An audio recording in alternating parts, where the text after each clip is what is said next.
Everybody, we're starting out this video because this is the actual final video before I leave to move I'm actually in Jacksonville now. I'm going to be moving to Tampa Bay. It was the goal. It was the place that I wanted to be. It was the place that for 9 years me and my wife have wanted to move to because it was where we got married. And we're actually going to be about 20 minutes away from the beach that we actually got married on. You'll be a buccaneer. You'll be a pirate. I will. Yeah. And I'll be able to watch the lightning. Yeah. I want to get lightning shirts because it's the closest thing to the Flash. But I have my guest here, Ian. Tell everybody about yourself and all of your Twitchies, videoies, all those thingies.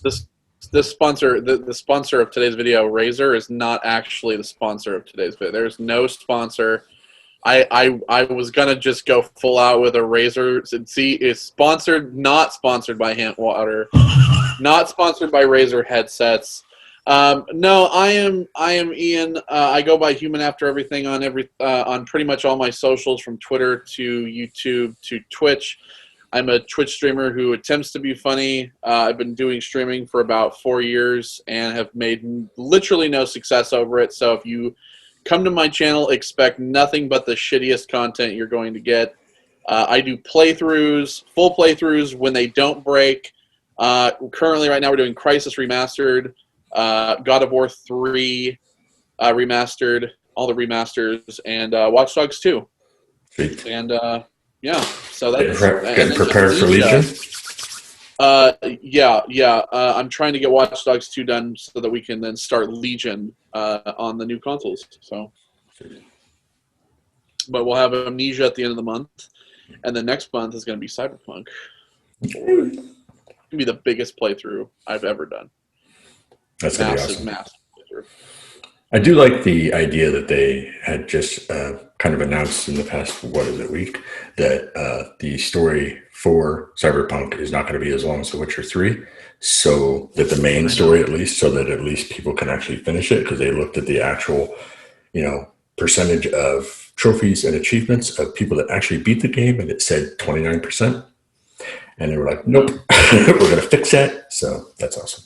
Because The Witcher 3 story is just gigantic. I mean, I have not played through The Witcher 3, but my roommate, she is a huge Witcher fan, and she has. And she played it for just months and months on end. So, I mean, I'm excited to... I mean, I know that there's going to be a lot of side content when it comes to this game. But now that the game's gold and it's going to be, now it's done...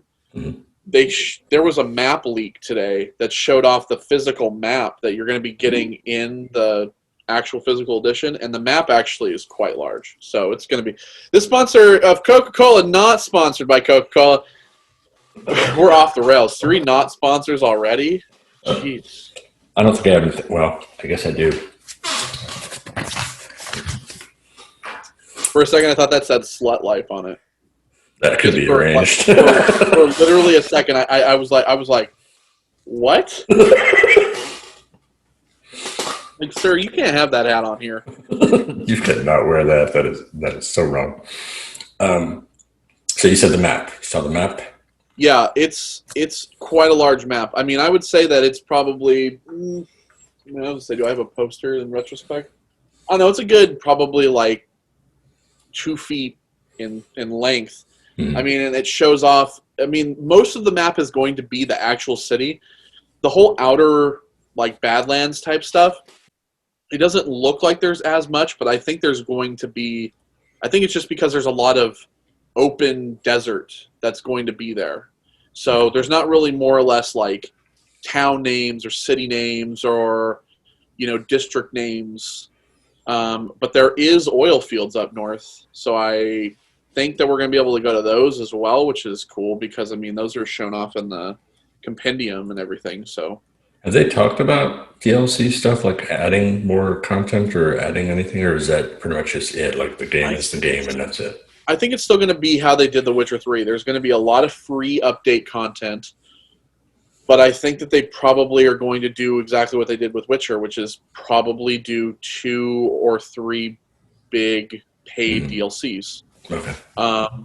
I wouldn't be surprised, however, if those are going to come way down the line, because I know that with this going to be finished, they're going to start working on doing the next gen version.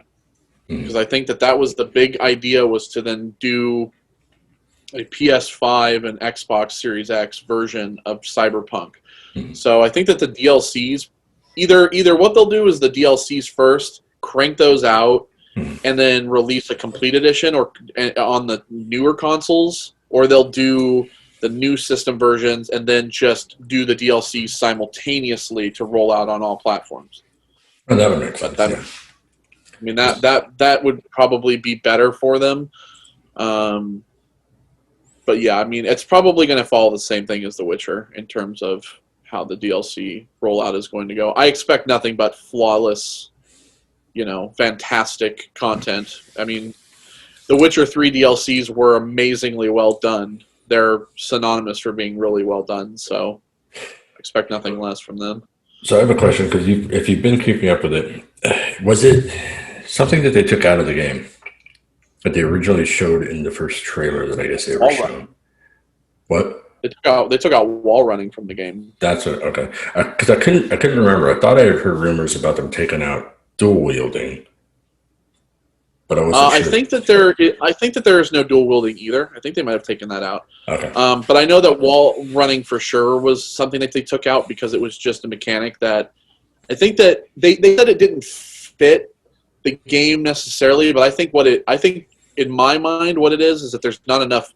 They probably didn't make enough locations where the wall running and stuff like that was going to be used. Yeah. So something like, oh, well, it may only be used in a few locations, so we're just going to take it out. Yeah. Well, that makes sense, because if it has a problem, like if you're trying to do the wall running and it has a problem that you're trying to do like a kill from above type of a thing, but you're just like way off the mark and there's no auto targeting, then you would just be like, oh, I missed him. Yeah, and I think that the big thing is they want to make sure that this whole game is going to be as authentically RPG as the actual game itself. Mm-hmm. So, I think that they want to make sure, because they have emphasized that this is not a first-person shooter. This is an RPG at its hardcore root. And I think that's really what they want to push, is that's what it's going to be. Because even though you see the Night City Wires and they show off all this shooting stuff, I think that the shooting and the first-person shooter aspect is the added-on aspect to the idea of building a character around a certain, not just a certain style, but a certain life. Mm-hmm. Because of having the three different starting, all three different starting scenarios are all completely different. You're starting in completely separate areas of the map. You have completely different characters that you're meeting from the get-go. I think that's the whole idea, that they want to make sure that they're pushing the ultimate RPG kind of experience through that, rather than like, oh, this is like, when Doom came out, this is just we're going to make this huge shooty bang bang. And, they want this to be for fans of not just the original Cyberpunk, but people who are invested in RPGs to really make it feel the best for them. Awesome.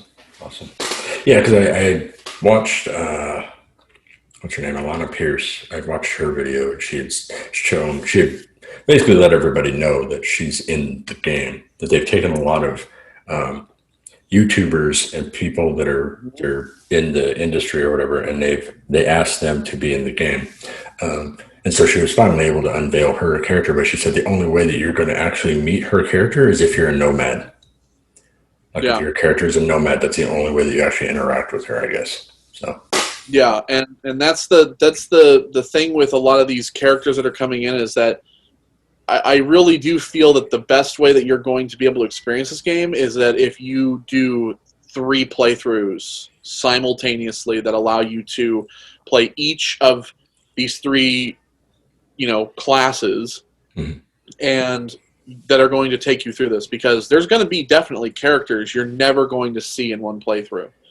My playthrough, I don't even know yet what I'm going to start doing on my playthrough, but my playthrough, I'm going to do as much as I can Mhm. you know, and perhaps do a playthrough on the side so that I can be like, well, there's this character that we're not going to see in this playthrough because he's only in this line and stuff like that. But I don't feel like you're going to miss out on really anything. I think that it's being designed in the way that it's going to allow you to experience all of the stuff that you need to experience, all that really cool stuff that they want you to experience is going to be experienced by all three, but there's going to be just little things that are going to be for individual playthroughs that are going to be thrown in because you're a certain class or you're a certain starting line.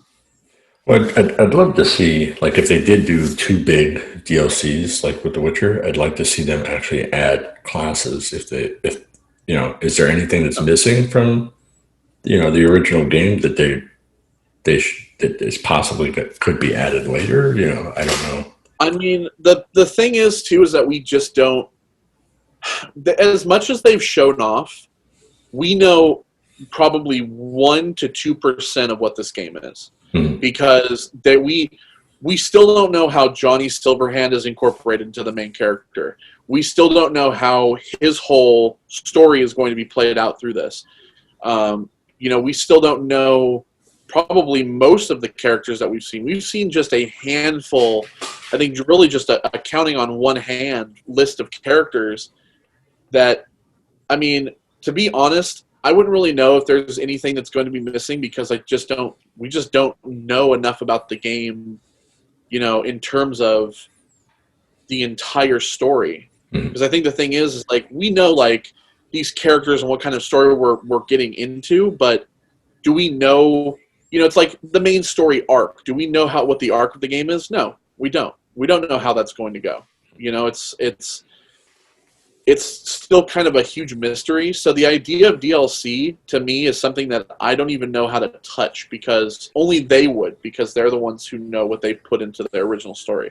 Hmm. So, I mean, I would expect that either they could add in maybe actual campaign type stuff that was based on the original game. So original kinds of, they could even do it where, I mean, especially with having the brain dance in the game, where you have that VR ability to see things from the past. Hmm. Who knows? They could go into the past history before the game even begins and tell stories through brain dance in the past, like the wars that happened before 2077 Oh, very and cool. all that stuff.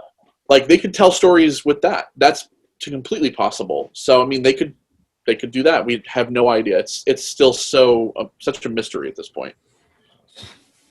Yeah, because I honestly I've been trying to stay away. Like I only watched a few videos just because of the fact that people that I had been watching for a while were like, oh, I'm in the game type of a thing, and I watched a few trailers, but I haven't really delved too deep into any of the recent videos that they do. I forget what they're called, Night City something or Night others. City Wires. Yeah. Yeah.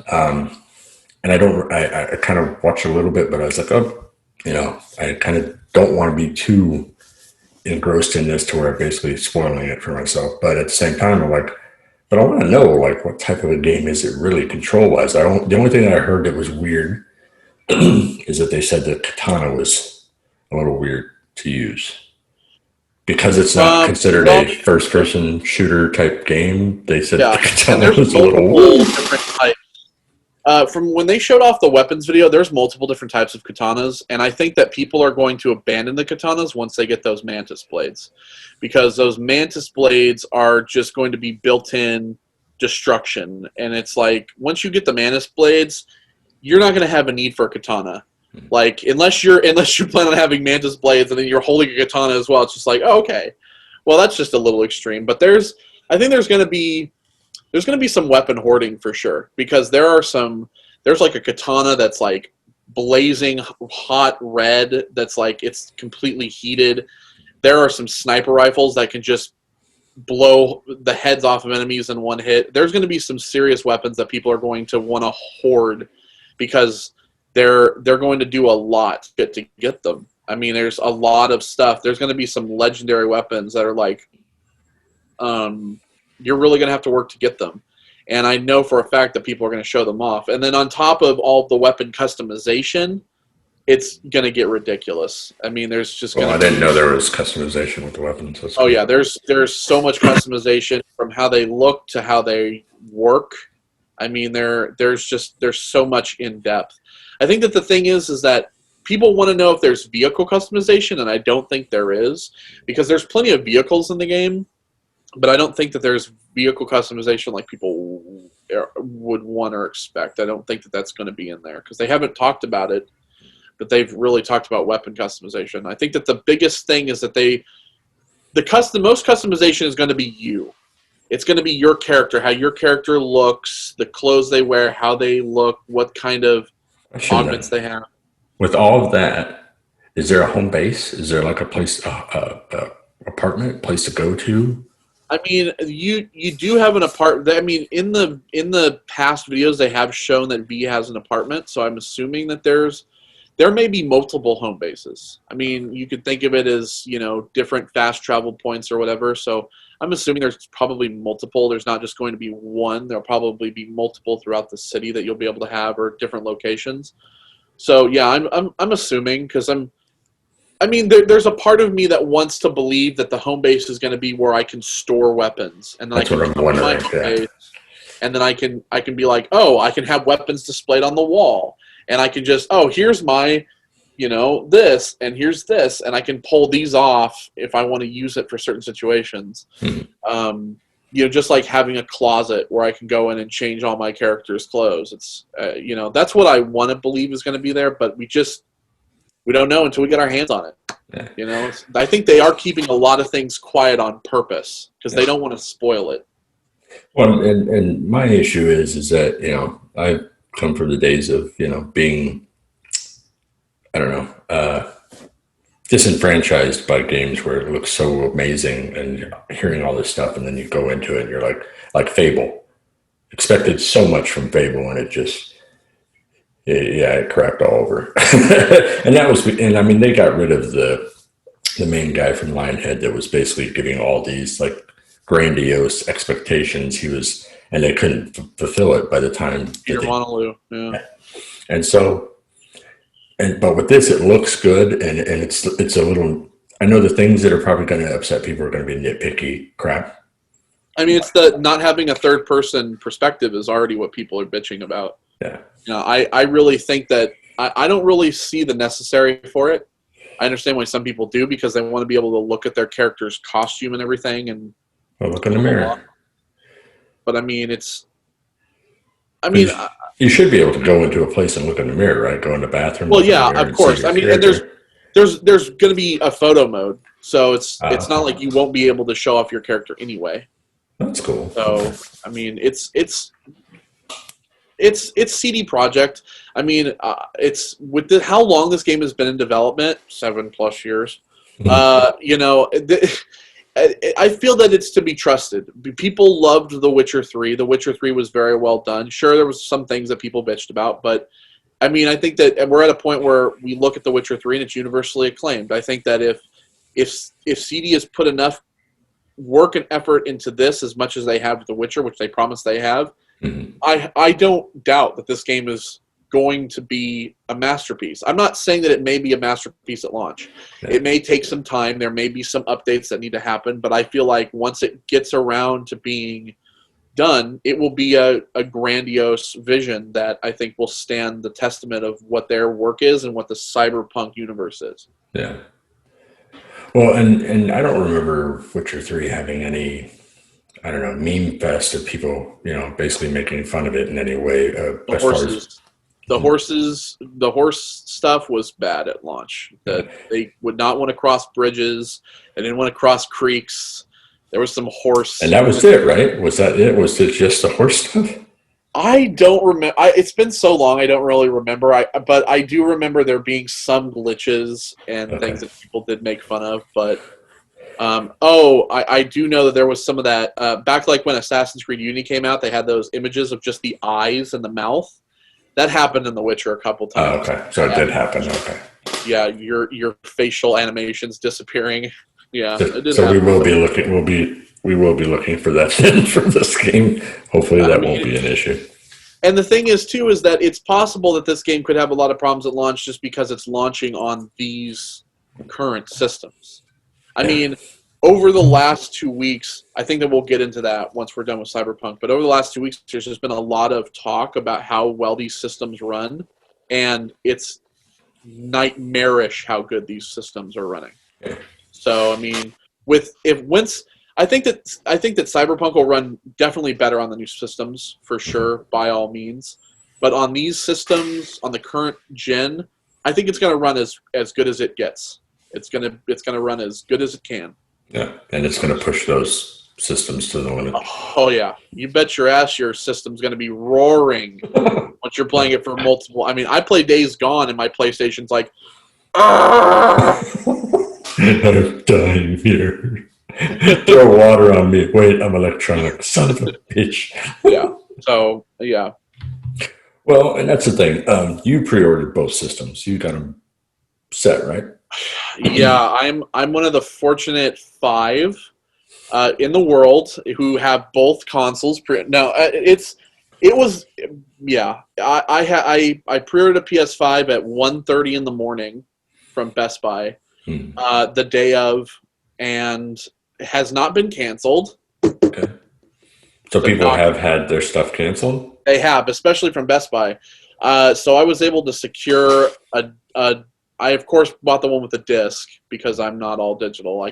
I there's a part of me that wants to be, but I know there's a more of me that can't. Yeah. And the little DualSense dock. And then when the Xbox pre-orders went live, I got up at 8 a.m. when they went up. I was waiting for Best Buy, really, but Best Buy didn't drop until about 10 or so. Mm-hmm. I happened to fall back asleep, wake up, and see a tweet from somebody I followed saying that they pre-ordered from Best Buy, and I ran so quickly to the computer from my bedroom and managed to add one to the cart and get it. So I am completely set, hopefully, but yeah, I have both systems pre-ordered. So yeah, I didn't do it on purpose. I kind of just wasn't going to go through the madness. But I've kind of made the decision because I have the money set aside to get both. But I kind of made the decision. We're about to move, and I was just like, screw it. I'm gonna, because I used to work for GameStop years ago. yeah, and I'd been around for the pre-orders and stuff long enough to understand that when those first initial pre-orders happen, it's like a big kaboom, and everybody's sad because nobody could find it anywhere. And then all of a sudden, so many weeks later, like right before the actual launch or whatever, they're like, "Oh, well, we got more of an allocation," because once they figured it out, then all of a sudden they make it seem like it's such a high demand thing. But then all of a sudden, Microsoft and Sony contacts GameStop and says, "Oh, well, here's another." Million or some crap. Like it's really stupid. They're like, here you go. And that's what I figure is I'm going to move to Tampa. I'll go to the nearest GameStop and just be like, okay, are you still doing pre-orders for the next batch that's coming in? And if they say yes, then I'm going to pre-order in full, because then that means if nobody comes in that first 24 hours, so they have 24 hours to pick up their systems. If they don't do so, then they're going to call me and say, you get the next one, bud. Come get it. And I'll be like, okay, because I paid for that, And that's my plan. But what's scaring me is I'm leaning more towards Xbox right now. I'm making sure that I get that first and foremost because of the fact that everything saves to the cloud as far as save game files. So if I go ahead and I get the Ultimate Edition of Legion, of Watch Dogs Legion, I get the Ultimate Edition of the new Assassin's Creed, and I play it on the Xbox One X. Wherever I leave off, I'll be able to do, go from that point forward with the new system. All I have to do is download everything, and boom. Can't do that with the PlayStation. So there's been no verification that you can actually, I know you can go into it and save to the PSN, but I don't know how well that works for being able to bring it back down onto the PS5. So here's the thing let's first of all, let's talk about the Xbox first. I've owned both systems for years, but since I was younger, I have always kind of been on more or lesser the Xbox side. I owned a PS2, I owned a PS3, but I played Xbox more. And I have always been dedicated to my gamer tag on my Xbox. It's always been something that I have personally been attached to. I've played mostly every game that I could get my hands on Xbox that was not exclusive to, the PlayStation. Yeah. And I wanted to get my hands on an Xbox first as well, but for certain reasons. One, all of the games that are currently available are coming over day one. Yeah. I don't have to care about any of that kind of shit because my games are going to just come over. Games that I haven't played yet are just going to come over, and I can just play them on the Series X, and they'll run better. They'll probably look better, and it's just going to be going from one computer to the next. Yeah. When it comes to the Xbox, from the people who have received Series X's, one of the people that I follow is Stallion83. He was the first person to hit 1 million gamer score. He got a Series X from Microsoft, and he did a lot of testing and tweeted out a lot of testing. He talked about how Red Dead Redemption 2 went from loading in like 2.5 minutes to under a minute. Yeah. The loading times for games on the Series X are extreme. Like, they are so good. And the seamless switching between one game to the next, where you can have multiple games running at the same time. 4, right? Yeah, it's like, I think that's almost like, I think that he was running 5. I think that you could probably run as much as the system can push. Well, I thought that I had heard that there's an actual limit that they put a cap. There probably is, but I don't know what it is. But he switched between Sekiro and Minecraft Dungeons, and it takes about 10 seconds to 15 seconds to go from one game fully in to the next game fully in. It switches over almost seamlessly. Yeah. And, I mean, sure, you have to load each game up individually, but once you switch back and forth between them, it's almost like a seamless experience. The loading times are just, it really is what makes the difference. Everything is going to run so much better. Older games are going to run even better. I'm hoping that games that don't run as well on Xbox One, like 360 titles, are going to run even better on Series X. This is pretty much a PC that they are putting into this box, and it's going to run everything so much better. Yeah. I mean, they already updated the store. If you've been on the Xbox store recently, you've probably seen how updated that looked. Yeah, and it has the little X/S on all the ones that are compatible to just be upgraded, I guess. Yeah, so I mean, it's just the thing is that I think that this whole system itself is going to be just, I mean, most people, what they've said from just having it for a week, they're like, I forgot about my One X at this point. I don't even give a shit about it anymore. This is exactly what I want to play on. And sure, it's a big bulky cube and it's heavy, but it is going to be, the best running experience. And with Game Pass combined onto that, there is nothing greater than being able to play. I mean, and with Microsoft's acquisitions, you can bet your ass there's going to be so many games that just day one on Game Pass. You don't even got to buy games anymore, man. You just have Game Pass, and especially if you have Game Pass Ultimate. You have Game Pass Ultimate, you can play on Android, you can play on PC, you can play on Xbox, you can play EA Play games. It's everything. Is EA Play, though, going to be for both the regular pass and? Nope, only Games Pass Ultimate, and that's going to be a benefit on them. I had heard rumors that it's going to be both, so I was like, I hope, but I don't. It's a pain for me because I don't want to do Ultimate because now I have the Mac. Yeah. I got rid of my old 10-year-old computer, my craft computer. That's how I feel too about having Ultimate. I don't need it. Yeah. Like I have, because I have a Note 20 Ultra, I can play Games Pass on here, but I don't want to upgrade to Ultimate just so that I can play on my phone. Yeah. And I don't have a need to have EA Play for me specifically. So regular Game Pass is good for me, but I know that there's a lot of people, especially some people that I follow on Twitch, they love Game Pass Ultimate because they can then play on, they can play the PC version for achievements as Mhm. well as the Xbox version for achievements. It's just a way to double up on everything. So it makes sense. That's But awesome. the PlayStation, I have to say, is not. I mean, I know that they haven't had a lot they've been talking about, but just yesterday, some people in Japan got their hands on this system, and Mhm. it runs just as much of a beast. I Yeah. mean, they haven't talked about loading times, but they say that it does run very well. The way that it feels, the way that it runs, it all runs well. We just don't have the numbers like we do with Xbox. Yeah. But what they have said about the system is the only negative thing I've heard about the console is that big black strip that's in the middle is very heavily collecting dust because it's high gloss and it's going to get dusty really quickly. Where all the rest of it is Fingerprints. yep.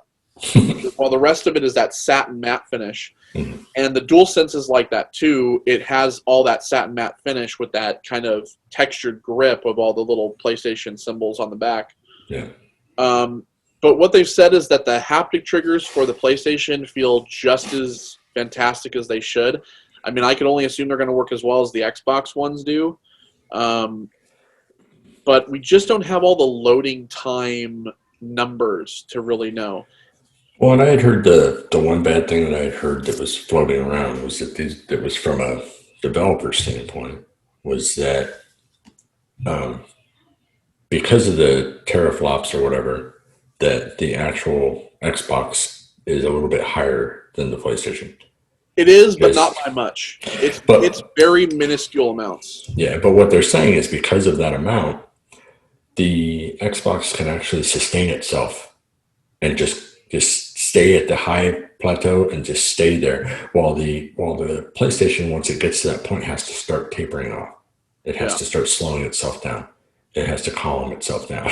And so for me that kind of sucks because I mean if there's something that's specifically made for the Xbox and they want to put an extra 1,000 things on the screen of stuff happening or like as just an example, if you're doing some Warriors type game where you're swinging and hitting and 20 bodies are flying kind of a thing. Um, if you had something like that on the Xbox and it could just stay at that point and you're just loading in and more things are coming at you, that's cool. If you're playing the same exact game, if it's actually technically, if it's a game that's the exact same game made for both systems, they're not going to add that extra 1,000 to the Xbox because it'll be such a huge difference. People will notice that. But if it's an exclusive Xbox game, they can do it.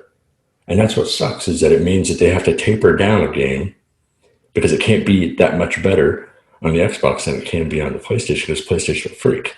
Well, I mean, we might see because Devil May Cry 5 is going to come out on both platforms pretty much near launch, and that's a game that has a lot of there are sections that have a lot of enemies on screen. It's heavy hack and slash. We'll Mhm. see how those games run how that game runs at 4K 60 on those platforms to really Yeah. know if high action like that.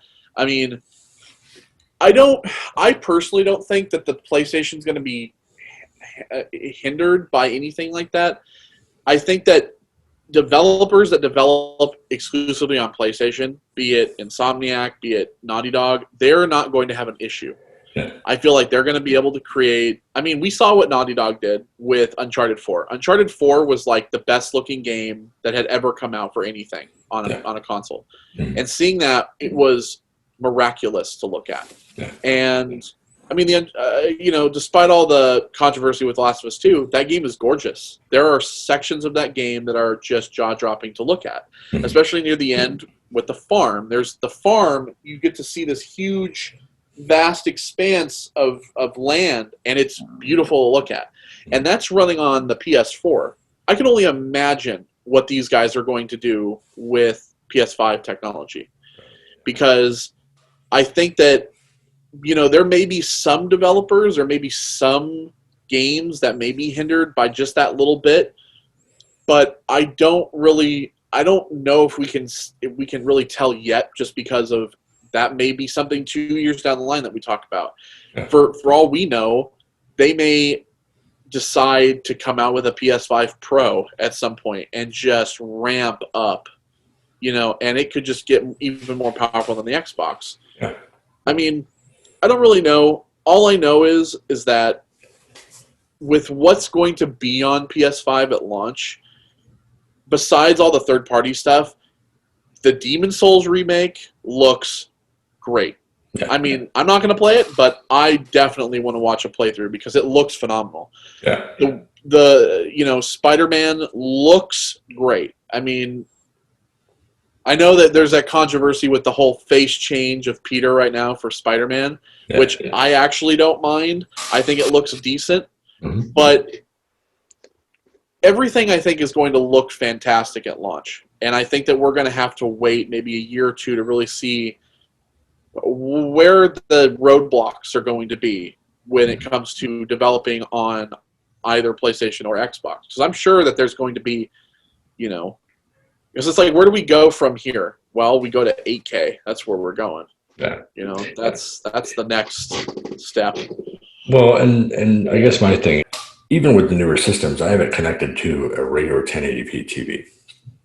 Yeah. Because I have this whole setup here so that I can stream games if I want to. I can do videos about my writing. I can do whatever I want. So it sucks because I know that when I get these systems, I'm going to want to take them into the other room and connect them to my 4K TV. And I'm going to be like, but I also want to stream them, kind of a thing. So I'm probably going to have to figure that out. I think the fact that they're designed the way that they are, though, I'm happy with them. Because the fact that I could basically just unhook, bring in here, boop, plug them in, and stream, unhook, go in there, and just enjoy it for myself, the visuals on my 4K. Yeah. It's just that right now, I hate the fact that we know know quite a bit more about the Xbox than we do about the PlayStation as far as what you're talking about those raw numbers. Yeah. I think they're so very open about things, like from the get-go. I mean, I saw the video, I forget the name of the guy, but they basically called one of the YouTuber guys in, had him come in, because all he does is talk tech about systems, computers, everything. He does reviews on things, but they called him into the Microsoft campus and basically said, here's the new Xbox. It's in pieces, so that he could show the architecture of it from the inside out, talk about the funneling system so that it blows out all the hot air and everything like that. And I was like, what we're knowing all that like right up front. Like they were just like, boom, we're doing it right this time. We're not going to screw ourselves over like we did last time when we. Yeah. And I think that's why they're being so. I think that's why when it comes to with the Xbox, there has been such an openness now that Phil Spencer has been involved and Don Matrick's gone, and that whole original Xbox One reveal still haunts Xbox, but I think that I don't think that for Microsoft it's about being, I mean, I don't want to necessarily say that it's not about being the best, but I think what they know is that they have a competitor that has been in it longer than they have, and they know what they're doing. And they want to be able to create a platform for people so that you have the best experience. I don't think it's about like, oh, fuck PlayStation, Yeah. It's more or less like, listen, if you come to our platform, we want you to have the best experience with whatever you play, wherever you play it, and we want to make sure that we're doing the best that we can. I think with PlayStation, what they're still doing is like, listen, you've been on the PlayStation brand, you know what we're about. Like, we got exclusives, we got this, we got VR, we got that. It's like, you know what you're getting with PlayStation. Xbox is always like a roll of the dice. Yeah. They're always like, you just don't know what you're going to land on. But I think that they're trying to make it so that you're always going to land on 7 when you buy a system from them. Because when it comes to PlayStation, it's like, I right now would rather play on my PS4. Because every time I load a game on my One X, it takes forever. And I'm like, this is supposed to be the most powerful system right now, and it takes forever to load. I mean, granted, all I'm playing right now is Days Gone, and that game takes about 5 years to load. But that's not the point. The point is that it's like when I get it on my PlayStation, I sometimes feel that I would rather just sit on there and play games because it just feels comfortable. That's how PlayStation feels. It feels comfortable. With Xbox, it is that gamble, and you always have to think, okay, well, what am I going to get with this? Sure, they don't have all the big hit exclusives that PlayStation has, but they have an architecture and a system that when you play whatever you play, you're going to be playing it fantastic. It's like, and I think that, sure, there's going to be some exclusive games, like we see like the Medium and stuff like that coming, that are going to be unique to the PC and Xbox platform. But for me, it's about owning both systems as that yin and yang type of thing. Mm-hmm. My Xbox is the place where I'm going to play Assassin's Creed. I played every Assassin's Creed there. Have I played any Assassin's Creed games on PlayStation? No. Because I don't have time to invest in that. I have invested time into this. What am I going to play on PlayStation? Well, I'm going to play all these huge, crazy games that are exclusive only on their platform, like Spider-Man or Ratchet and Clank. That's what I'm going to PlayStation for. And I know that I'm going to get that delivery every single time with that.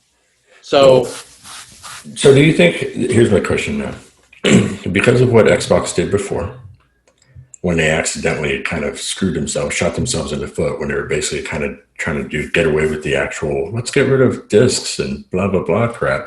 And then, then all of a sudden... Everybody's still trying to get rid of discs. Look at them. Yeah. Well, and then PlayStation turned around and said, whoa, buddy. We're just focusing here on, games. We're a game company, blah, blah, blah type thing, right? Now, and at the time it made sense too, because Xbox was all about trying to be, for whatever reason, like Nintendo, and be gimmicky when they had the Kinect and all that type of stuff. They were trying to have something that set them apart type of crap. Now it seems opposite, because the moment everybody saw that PlayStation that looked like a modem with and everything, and people are like, what the hell? That they're more concerned about designy look, and then you got the Xboxes. Here's a tower square. Like, here you go. Here's a monolith. It looks like a fridge, a giant fridge. But there's like nothing else. They're not adding a Kinect. They're not doing anything else. They're basically like powerful play games. And then they already. It's like they were leading up to this day by doing Game Pass, so that you could do whatever the hell you wanted, kind of a thing. And they're like, no, we're all about the games now. Like, that's it. Like, it was like, once I saw that, I was like, holy crap, and now I'm kind of worried. I'm like, are you kind of worried too that Sony's going too designy and too? Well, I have a theory behind why it was the way it was.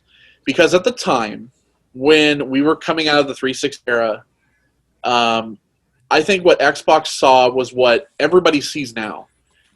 And unfortunately, this was Don Matrick's vision, and I think that he got a lot of shit for what he did, and it's understandable. But I think Don Matrick was a little bit, in defense of Don, which I'm going to get that hate, he had an idea, which is what everybody sees now, which is the idea that you could have a system that is all-encompassed, that allows you to do everything. Yeah. The idea that the reason why Xbox so heavily pushed this whole, you can watch your sports, you can watch your TV, you can do all this live stuff. It's because of the fact that now when we turn on our Xbox or our PlayStation, we have everything on there. Be it Netflix, Hulu, Disney. We can use our TV apps through it and everything. Our systems now are at that original vision that I think Don saw way back then of, these systems are going to replace your DVR, your cable box. That's exactly what they are now. Yeah. And I think that the big thing is that, when Xbox learned from that mistake and thought, okay, well, here's your big backwards compatibility. Okay, we're going to do Game Pass. Now, I think that the reason why people are so concerned about design is because everybody always wants to use the adage, if it ain't broke, don't fix it. Yeah. They just want something that plays better, that looks the same. And I think that even though it necessarily can't be that way, I don't think that Sony is going to lean towards the idea of trying to make something that necessarily looks good. Because I think, to be honest with you, both these consoles look like duty. They're both crap. They both are bulky. The PlayStation 5 is the biggest console ever. It has the biggest size of any system. It's even bigger than the PS3 Fat. Yeah. And that's saying something. This system is ginormous. And I think that the thing is that both of them look bad. And I think that the real idea is, let's just cram as much as we can into these systems to see how far we can push it, so that in the future we can make something that looks slick, sleek, and badass, but also fit all that same stuff and more. It's all a learning curve. Yeah. But I think that right now the focus on this gen is power pushing. It's the idea of how fast and how good can we run all these games flawlessly. Yeah. Because we're at a point now where we're stuck behind loading screens. We're at that point now where it's like, kind of how when we exited the 360 era, loading was so long on that generation, where we would just sit for a couple minutes and we were used to it. And then when the Xbox One and PS4 came out, games were loading so much quicker, and we're like, I have so much time to do other activities now. And now, at the end of this generation, we're like, oh my God, can Red Dead load any faster? I have work. I just want to go rob a bank. You know, and the game takes 5 minutes to load. It's all about instantaneous. That's what we want. We want the instantaneous. Yeah. Instant gratification. Yeah, the instant gratification. I think that's what all these systems are about, is how fast can we make it so that these games load, play, and that how fast you can switch between them, how fast your system starts up and stops. That's all what it's going to be. And once we get that down, I think that they'll make it look nicer. Mm-hmm. And, and then eventually in another 10 years, we can look at, okay, well, we've mastered the ability to do this simultaneously. How can we now plug it into your brain directly so that you just put on a pair of glasses and, I'm in the game. Here I am. I don't want the green rings of death or whatever. I don't want that though in my eyeballs. I don't want and then I stop and honey, and just no, I don't want that. But yeah, I really think that PlayStation is just as focused on games as they have been. I think that they're comfortable. That's what I think. I think that Sony's sitting back and going, did you guys see the last gen? We put out God of War. Come on. We put out God of War. We put out, Spider-Man. We put out all these gigantic 10 out of 10 hitters. Like, we don't have this in the bag already. They're comfortable where they're at. I think that's one of the reasons why they're just like, look, we'll just let you see this or let you see this. Whereas Xbox, the reason why they're doing so much is because they're like, listen, we're still in this. And so many people want to count us out. But we may not have those powerhouse exclusives, but we have this. We have this. It's a mixture of all that. And that's, I think, the reason why Xbox hasn't gone away, despite people thinking it was going to. It's because they've made it a platform for everybody, where I feel like PlayStation is a platform for people who are familiar with PlayStation and are comfortable there, and that's why Sony's so comfortable. I mean, they're obviously so comfortable that when they just drop a God of War 2 teaser, it's like, here you go, Ragnarok, there it is, it exists, and everybody was like, oh, that's how it gets. Okay, so let's see. Next question. What do you think about the Bethesda acquisition? I think that everybody blows it out of proportion. I think that everybody is thinking that what's going to happen is that PlayStation will no longer have Fallout or Doom or Dishonored. When in reality, what I think is Bethesda will make some games that are exclusive to the PC and Xbox platform that we will see I mean, people still forget. Bethesda still currently has 2 PlayStation 5 deals going on, one of which is Deathloop. Yeah. So, they still have 2 exclusive PlayStation titles that are coming. There is nothing going to change. And I think that people they assumed this with, I compared this with Mojang. When Microsoft bought Mojang, everybody thought, oh no, PlayStation's going to lose Minecraft. There goes Minecraft. Minecraft's Xbox exclusive. Yeah. Yet Minecraft has only expanded further, become bigger now. I mean, it's Minecraft went from being, the little man in class to basically being the god in the stratosphere. Despite how people feel about it, it's expanded further because of Microsoft's acquisition. I feel that's what Bethesda will happen. I feel that Bethesda may be able to create games they never did because either they didn't have the giganto money that Microsoft has, so they'll be able to make new projects that are extreme. Like, could you imagine, like, Fallout? I thought about this, like Fallout 5, if that was to come, perhaps Fallout 5 would be even bigger than Fallout 4 and play even better because they have so much money that they can throw at it that they're able to do that. I think that, yes, there will be exclusive games that come from Bethesda, but Elder Scrolls 6 not coming to PlayStation, I doubt that very much. That game will come out on all platforms as it has, and the same thing will be said for any sequel that comes after Doom Eternal. Same thing with Fallout. Dishonored, if they make another game that, after they're done with Deathloop, that game will come to all platforms too. People think that Microsoft is restrictive, and I think that the idea is that Microsoft, they're buying these studios because they do want studios that are going to make games exclusively for them. You look at like Compulsion or, like the Coalition.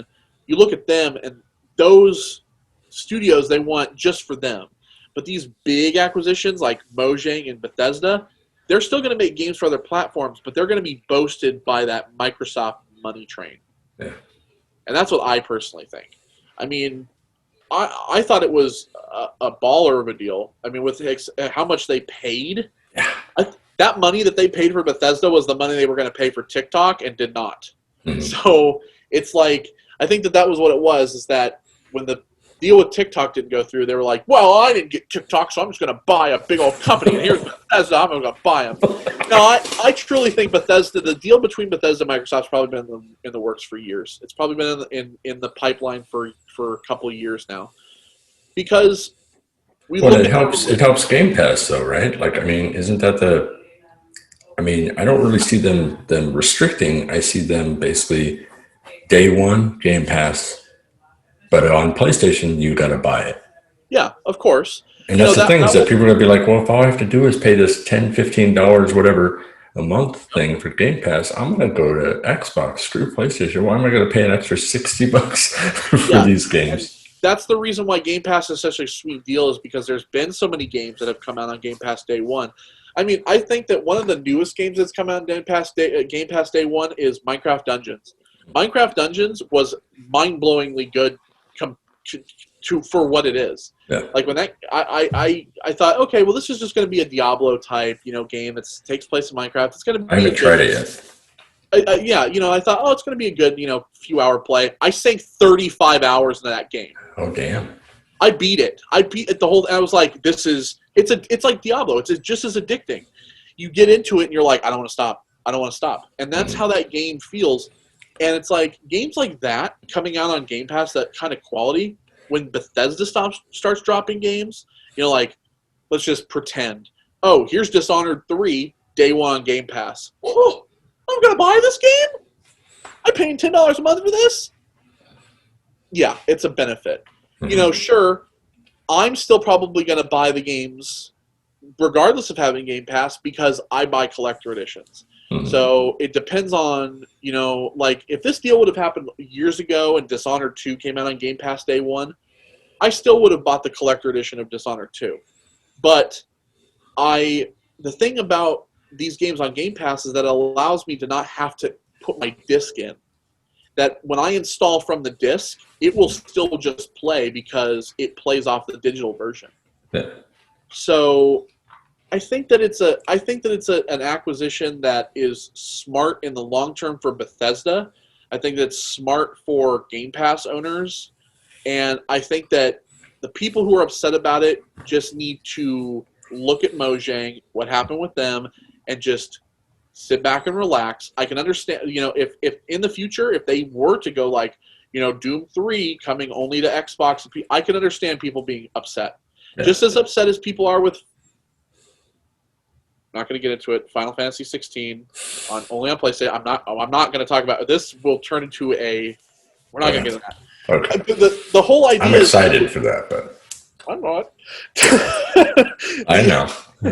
The whole thing is that with that being exclusive to PlayStation, I understand why people are upset, because they put out, all these Final Fantasy games on Xbox, and people are like, well, what?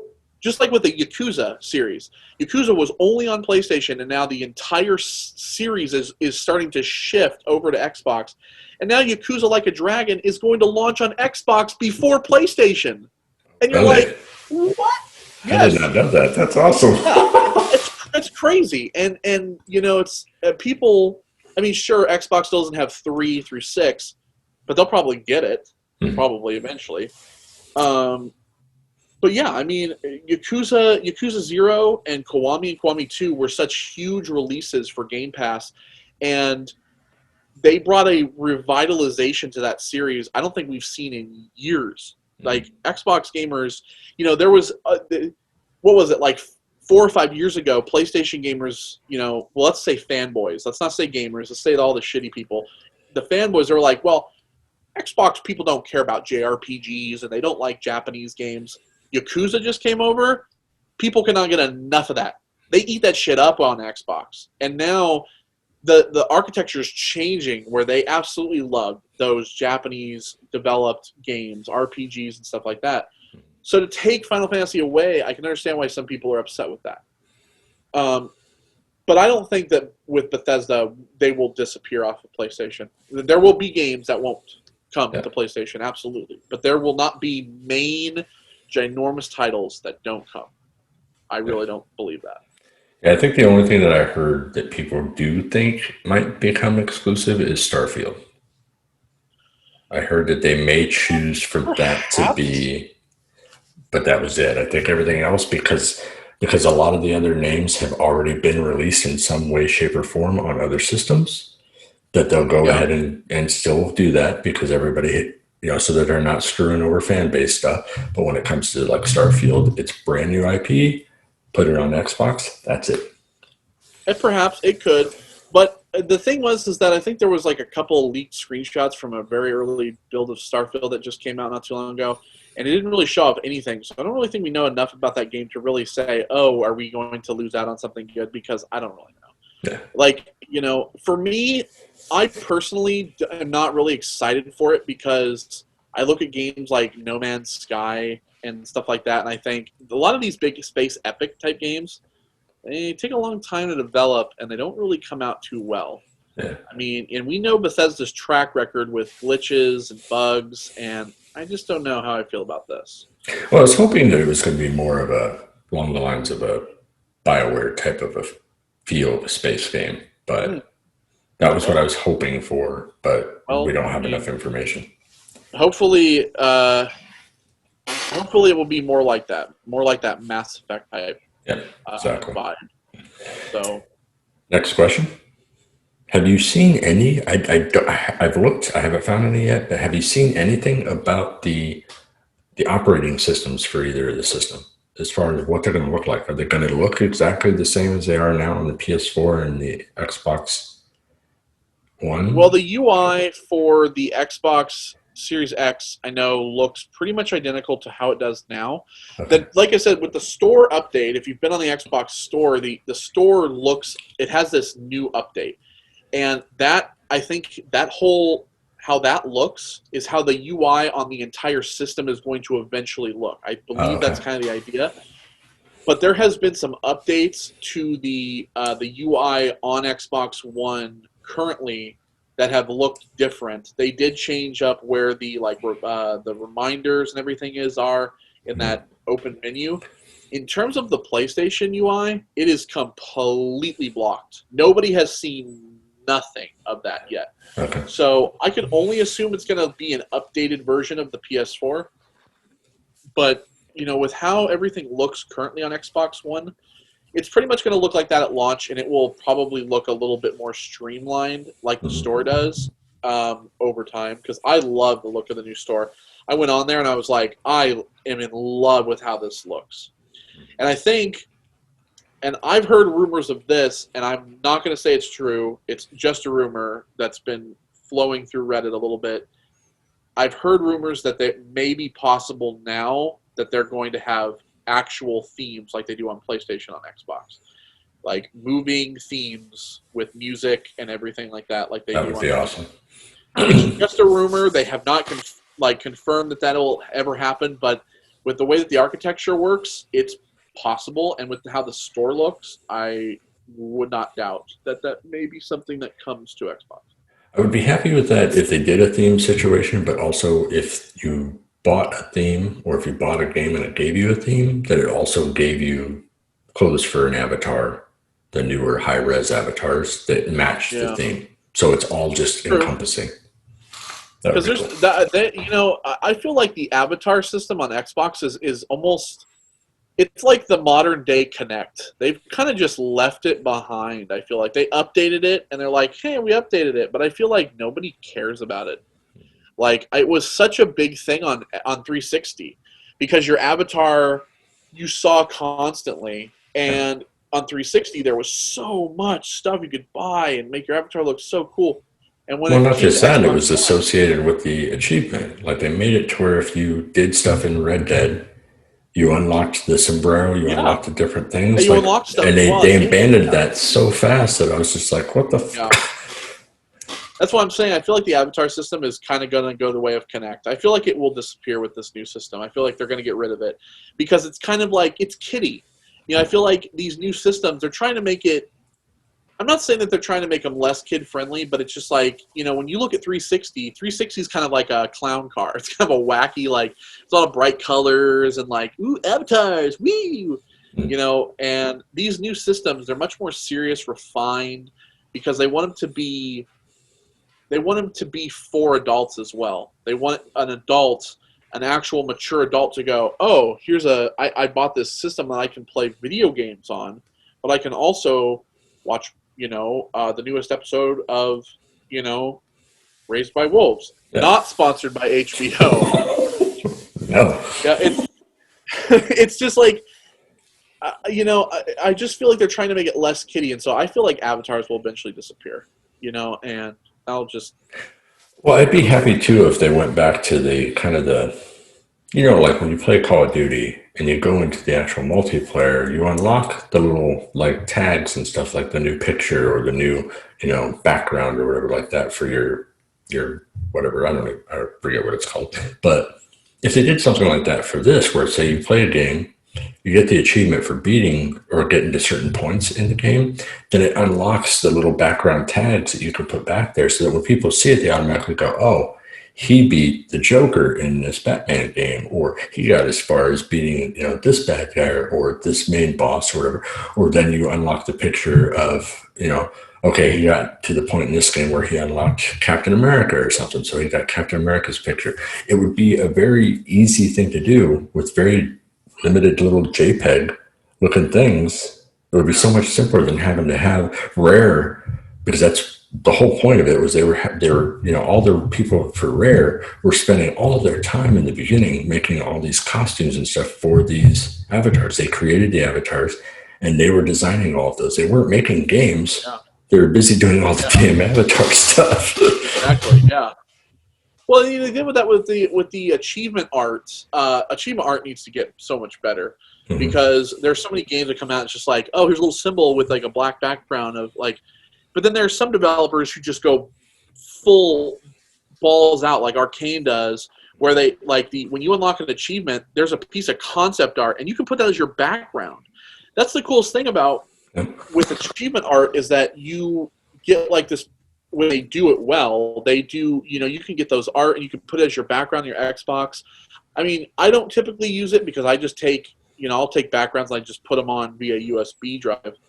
But I would rather the Xbox system look like the PlayStation system does in terms of that, because I like having the little, like, I know you can change your gamer pick on Xbox just like you can on PlayStation, but I want to be able to have those cool themes, because I have so many themes that I've actually bought that are, it's just like, if it's just falling rain, where it's like, if I'm tired at night and it's like I want to play games, but I just kind of want to relax for a few minutes, I can just close my eyes and listen to this, this rainstorm theme that I have on my PlayStation, and then I can like take a small little doze and then wake up and then play a game. That's something I like about the themes on PlayStation, is they have good music, or they have, great sounds, and it all matches up with how, all the sounds on the PlayStation change when you're moving through icons, and all the icons look different. I would much rather Xbox kind of have that architecture when it comes to how they do backgrounds and themes and pictures and stuff, because I think And not let it slow down, because that's what I'm getting irritated with, is whenever they add that shit to anything, it starts slowing the stuff down. That's why they got rid of all those blades that the 360 had, was because they were getting to the point where it was like you went to move anywhere, it was like it was slowing down everything. I'll have to say, I apologize to those watching. I am a fan of the blades. I was in the beginning until it started slowing everything down. I love the blades. I want the blades back. Bring back blades on the 360. No, yeah, it's that would be weird if they did that. It needs to be flawless, and it needs to work really well, not slow down the system. Yeah. But yeah, I would love to see that. I mean, I always want really cool themes and like backgrounds on my systems, even though that I'm the only person seeing it. When I start it up, it's like everything looks super badass to me.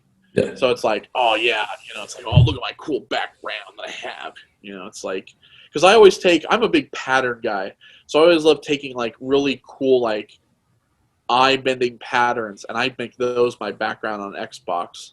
Gotcha. It's just like, but on my PlayStation, what is my theme currently on PlayStation? I think my theme is still Ghost of Tsushima, because it's just a quiet wind blowing in the field. I'm like, oh, I can listen to this, and then there's like a slight soundtrack that just kind of comes in, stuff like that. Like, I love that stuff. Well, compared to my Final Fantasy VII one that I had, it was just like. Well, that was the problem. I had Ghost of Tsushima, and then I went from there to go to the Avengers, and the Avengers one is that's just going to be music. It's not even like music or anything. It's all just the when you move the thing around. Is it a dynamic theme? Yeah, it's basically kind of like and it's considered a dynamic thing, but nothing really moves. I don't think it's just they put a lot into the sound, and when you move it, like that's it. Like it was like it was the noises of as if you were in the game, interacting with the war table. That's what the sounds are and stuff. And so I'm kind of like, when I do that, I'm like, that's kind of irritating. I might go back to Ghosts to put that in there, because it was just so much cooler, and it was just so chill. Yeah. I'm trying to remember what I had before that. It might have been Final Fantasy, but I thought there was something else that I got. Yeah, I had the Final Fantasy theme that I think it was the one I got from the deluxe edition that was I had up for a while. And it's just because I was playing through Final Fantasy at the time, but I mostly always put up like themes that are just chill. Yeah. Just like, there's like a little bit of ambient noise, maybe a little bit of music. I don't want something that when I turn it on, I know that there's a lot of themes people turn on, it's just like, yeah. There's just like all this music, and I'm like, I don't want to wake up, from a nap at 6 in the afternoon and have my PlayStation blasting dubstep at me. Yeah. Like, I want to be able to turn that on and just have something relaxing. Well, that was kind of an issue too. I think it was Persona 5, I think. That when I installed that theme, and it was just so obnoxiously like so much crap on the screen, and the noise when you would go from icon to icon. I was like, no, no, stop it! I know it's free, but fuck you. I went ahead and just like, nope, not doing that again. But then there's ones where, because I only have one good eye, right? I already have an aversion to too much lighting and it being too bright at some points because of the one good eye. So when a theme, I think it was the Worlds of Final Fantasy, Uh-huh. the whole thing was white as hell. Like it Yeah. was just, and I was just like, oh my god, I'm blind. Like I can't play the game now. It's Yeah. too bright. Nine And you o'clock have at night, you that, turn that on. yeah, Oh, yeah, coming and just into a like, dark room. Yeah. oh, start crying. You shouldn't start crying when you start a system. That's why I think that themes. There are some themes on the PlayStation that do this, and I have one. It's like a Japanese sakura garden, Mhm. and it changes dynamically based on the time of day. Oh, nice. And I feel like there should be more themes that are like that, where during the day it's like brighter, but Mhm. at night the theme changes to be darker. And I think that more themes should be like that, where they change dynamically based on the time of day, setting to your clock. Because Well, it's easy to make that. and also give you the option because now everything, your phone, your computer, everything, when you go into something, there's dark mode. Yep, Have I that keep for the everything systems. I will have, yeah, exactly. Have it on dark mode all the time. I would everything I just, use on dark mode. YouTube, Twitter, Xbox, mhm. anything I can set on to dark mode is on dark mode. So then make it a staple, I guess, or a requirement that anytime they make a theme for the PlayStation and the Xbox, there's a dark mode version of that theme. Yeah, because I would set it every time, the dark mode version. Yeah. And not blind the fuck out of Chip so that he's walking into shit, stubbing his toe, crying like a little baby. No, that's rude. I think one thing, speaking of themes, I think one thing they need to improve with PlayStation is they need to improve how you can see slash switch through your themes dynamically. Mhm. Because on PlayStation, when you set a theme, you don't know what it's going to sound or look like before you set it. So you have to set it, then back out of all the menus, look at it, and go, I like that, and then go all the way back in. They need Yeah. to make it where you can preview how the theme is going to run on your system. Like, it just needs to bring up your menu and Mhm. show you, so you go, oh, I like that, but I'm going to see other things, and then be able to choose. Yeah. Because it's way too clunky now to set it. Well, Or be hopefully able the to, speed of the new system will make that difference where they can yeah, actually put or at that into least the have like UI. an app or something, man. Could PlayStation make a dedicated app where it's just me switching my theme? Yeah. Just like, Like, look, boop, there we go. yeah. Well, and maybe be a little more, I don't know, user friendly as far as, okay, well, maybe I like the icons from one theme, but the background, the dynamic background of another That would be kind of a cool. thing, and just put those together and Yeah. overlap them. Using different icons from different themes because that's an Android thing. With Samsung phones, when you do like a theme or like a background, because like with Samsung you do themes on your phone. Like for instance, my theme is it's like a wood background, Mhm. but all of the logos down at the bottom are all kind of this, lighter grain. But I can change how these icons look. I can put like neon, Mhm. icons on this same background. Yeah, exactly that same kind of concept, That'd be where awesome. the icons and the theme can be separated, so you can do like some really cool, like you could do like, yeah, the Ghost of Tsushima background, but hey, maybe I want these really crazy, like neon colored, icons, which you're probably an asshole if you're doing that. Because I mean, it wants to ruin the tranquility of that with the neon. Like, I'm gonna put highlighter yellow icons on my Ghost of Tsushima, background. Tranquil but extreme. Yeah, but maybe they're a Japanese raver. I mean, Let's not make excuses for the people doing this. They're bad people. people are They gonna want watch and go, I'm one of those not the people. person that does that. Yeah, thumbs down on you. All right. Now we're going to move on. We've been talking about systems and games, and we're going to move on to The superhero movies. Well, I'm out. See everybody. I'm just kidding. I'm kidding. So here's the thing. DC has been working on their multiverse thing. That's their whole, which people have been trying to tell them this for a while, but apparently they're getting smart, where they're coming in and they're saying that, okay, it has always been kind of a plan that the Flash movie, Flashpoint, was going to introduce the multiverse. They've already done it on the CW version of the Flash. Can I just voice my opinion that I think we should get rid of all CW DC crap? I hate all of it. It's here's the thing. For everybody who doesn't know, I'm different than Chip. I want dark ass DC. When I saw the Batman trailer, I was screaming at the top of my lungs because that's what I want. I want brutal violence like the Joker. I want that stuff in my DC. But they're still making here's Supergirl. Oh, here's the Flash on CW. Hey, everybody, did you watch Arrow's newest episode? I don't care.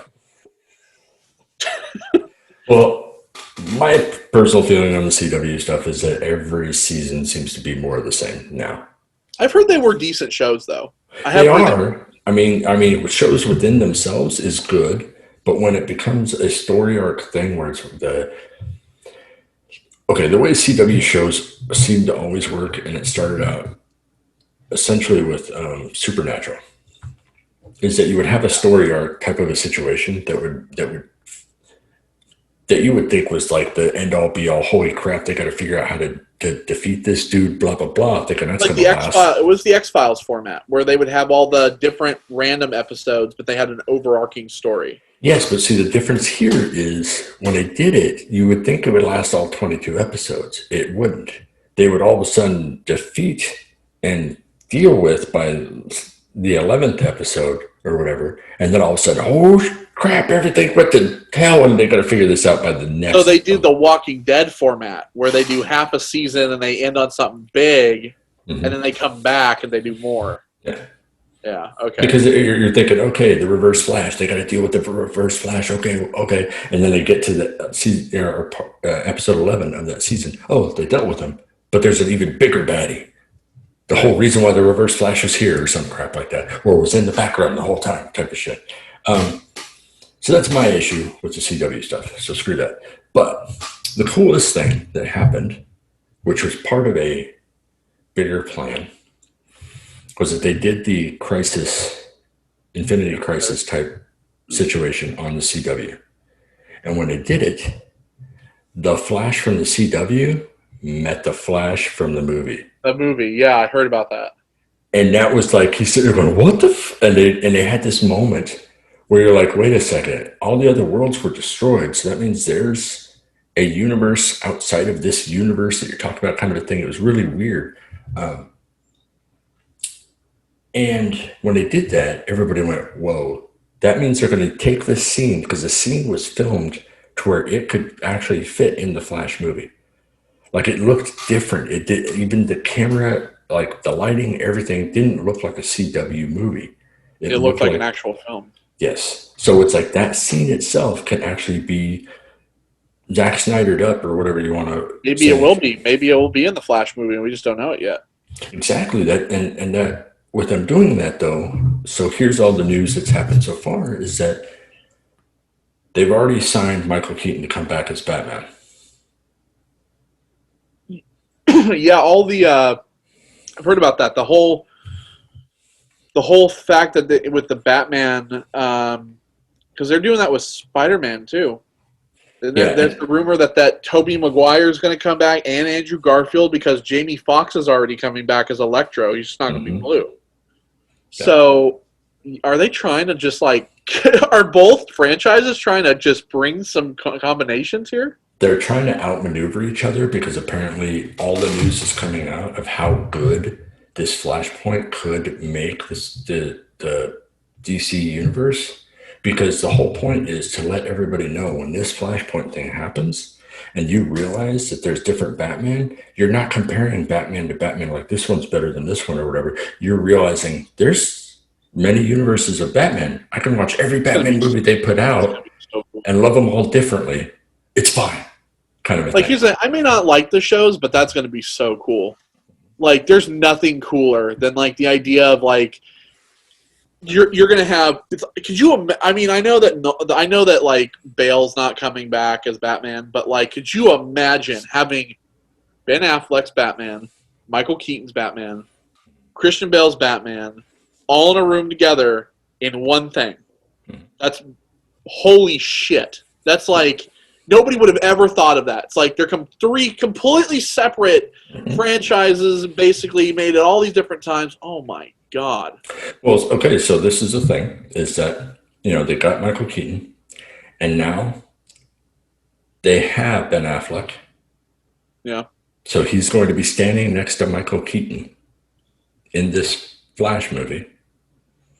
And Michael, of course, we all know that Michael Keaton will have to turn his entire body to look at him. Yeah.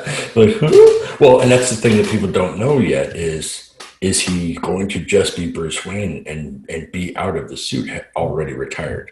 Is he going to basically be the Batman Beyond version of Batman? Mm. And that they may introduce, the Batman Beyond version. I would say without getting off topic, when are they gonna make Batman Beyond the live action film? Exactly. Can we have that, please? I think that's what this is going to lead into. Like, can we have that? That's literally what I want. Like, when like I want a Batman Beyond film that looks like how the Ghost in the Shell live action film looked. That's what I want. I want a Batman Beyond that looks like that. Yep. That's super hyper stylized, like Dread has like crazy just. And I want Batman to just be standing in a dark room and you just see the red eyes. Mm-hmm. And you're just like, yep, here we go. Yep. Well, and the cool thing about that is that when you're looking at that Batman, you're looking at a cross between, technically a cross, as far as the mood goes, you're looking at a cross between Tim Burton's Batman, because it's going to be, Michael Keaton, mm-hmm. but you're also going to have that feel of kind of a Nightwing, kind of a feel from the new Titans show that's on the DC universe. Yeah. Well, see, and I was just thinking about something you said too, where you're like, well, is it possible for Michael Keaton to be like the old man Bruce Wayne? But isn't that kind of what Ben Affleck is at this point? He's kind of Batman Returns. Because we know from the movie that's after Jason Todd's death. That's the difference, though. That's the difference, though. Because that's like Batman Returns Bruce Wayne-ish, which is kind of like... That's the thing, though. They just made it a point to, by separating these universes, they've said that costume that he saw that the Joker had spray painted on, that was actually Dick Grayson. So there is no Nightwing in that universe. Dick Grayson was killed. He killed Dick in that universe. That's nuts. Because when I saw Batman versus Superman, I was like, that's the Jason Todd like Robin suit. I'm like, so this has got to be, he's got to be like Batman Returns Bruce. Like, I don't give a fuck anymore. I'm just gonna kill Bruce Wayne. But I didn't know that. This is all news to me. Yep. So with that, apparently. Kevin Feige, I don't know. Feige. I think it's Feige. That's how it's pronounced. Yeah, Feige. Feige. It looks like it's spelled beige. We'll just call him Feige. Feige. He apparently wants to blow their multiverse out of the water with the Doctor Strange Multiverse of Madness. Uh-huh. The rumors that are flying around are so, oh my God, that it's a little crazy here. So, of course, they're working with Sony on this. So I think that's the whole point of... Is that where the Spider-Man stuff comes from? Is the Doctor... Oh my God. If that's in the film, I'm going to lose my shit. Mm-hmm. Because I really don't want Tobey Maguire to come back. I'm like, every time I talk about Sam Raimi's Spider-Man, I'm like, listen, it was a cool concept, and the movie, like... The Spider-Man game is kind of basically Spider-Man 2.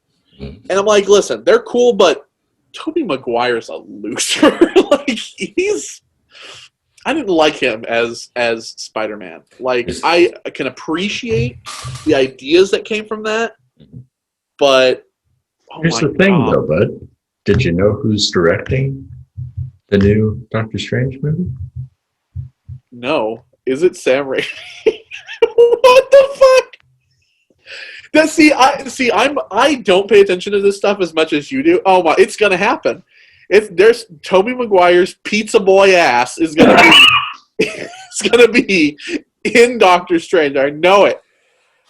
So I'm hoping that this is the case, or at least it's going to lead into the possibility that the third Spider-Man movie is going to connect to the multiverse connection, kind of a thing. But I feel like a live action version of Into the Multiverse or Into the Spider-Verse. yes, that's what everybody's kind of hoping for, is that a version of that. But here's the thing. The multiverse is also going to have many different versions of characters we've already seen before. And the rumor is flying around that Tom Cruise is going to be Iron Man in one of those multiverses. Oh my god. The original 90s Iron Man poster with, oh no. This is like a dream / nightmare that I want out of, but not to leave. I'm in a boat rowing away from a shark that the shark's like, I only want to have dinner. I got more. You know that, what's his name? Blake, Quiet Place, The Office. Oh, John Krasinski. John Krasinski. You know that he applied, he actually tried to be Captain America, right? And then they chose Chris Evans? Yeah, I think I heard that. Are they going to do that for him? Yes, but the rumor is that he's going to be Captain America, but he's going to be the Hydra Captain America in the multiverse. He's going to be the most evil Captain America you've ever seen, because they don't want to bring back Chris Evans as the Hydra Captain America because it would taint what you've seen. So they bring him. That's a rumor, but some people are saying they're squashing that because they're saying no, because everybody wants him to be Mr. Fantastic. They want him and his wife to be in the Fantastic Four. Yeah. So that's still, huge rumors are flying freaking everywhere. But that's what they're saying, though, is that the whole point is that Kevin Feige is getting a hold of all these people that were possibly going to be these people once before and say, do you want to come and actually do a cameo in this and just pop up in these multiverses? That's actually really cool. Yeah. Especially when you look at the pictures of those old, what if Marvel was in the 90s thing? And you're like, these would be garbage. And you're like, but at the same time, you're like, well, what if, though? Well, it isn't just that. Tom Cruise was actually up for the role of Iron Man until the Robert Downey Jr. stuff happened. So the fact that these people that were in the running or possibly came this close to being these characters, and they actually do come back and they play these characters for those little bits, it's going to be crazy. But the crazy part also is how far do they want to take it? Do they want to, say Michael Keaton in the DC universe, they're signing him on for multi-picture deal because he's basically going to be the glue that brings everybody together as far as the multiverse. The double dipper of everybody. Well, he's going to be the Nick Fury of the glue that brings everybody together, kind of a thing in all the movies. He's going to show up and be like, hey, I'm OG Batman, listen to me, kind of a thing. So because Vulture's technically not gone, he's just in jail. Yeah. I mean, so. Well, and so the multiverse thing, as far as the MCU, it's weird because if he's going to show up in both things as, hi, I'm Batman and I'm in the DC universe and I'm over it. Yeah. So if he's in that and they do try and do some weird thing, because I honestly, I really want to see Tom Hardy's Venom all up in the face of Tobey Maguire going, this is what Venom is, bitch. Because I think that a lot of people want Venom as part of the MCU just because of the fact that was such a separate thing, and now that they have a second film, God, I hope that second film is good. I mean, I watched the first Venom and I was like, this was okay, but I went with Carnage now. This film better be insanity. Because I'm a huge Carnage fan, so I'm like, I need this second Venom film to be badass.